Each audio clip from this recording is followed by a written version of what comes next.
өлкө башчысымын деп отурган киши бир аз китептерди карап окуп койсо болмок.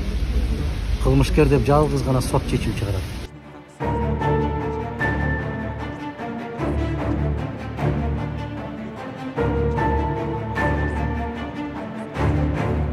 Прокурор же сот болуп калганын билбептир.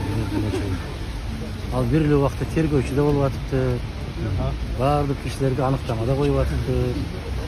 Бул менимче өтө чоң маданиятсыздык, өтө чоң сабатсыздык деп эсептеш керек. Өлкө башчысымын деп отурган киши бир аз китептерди карап окуп койсо болмок. Кылмышкер деп жалгыз гана сот чечим чыгарат. Мен ал жигиттен айырмаланып солярка ташып жүрүп чоңойгон эмесмин. Мен банктарды басып алып жүрүп чоңойгон эмесмин. Мен атамдын тарбиясын алып, улуу китептерди окуп, улуу инсандардын тарбиясын алып чоңойгон. Ал жигит айтып атканы жапайычылык.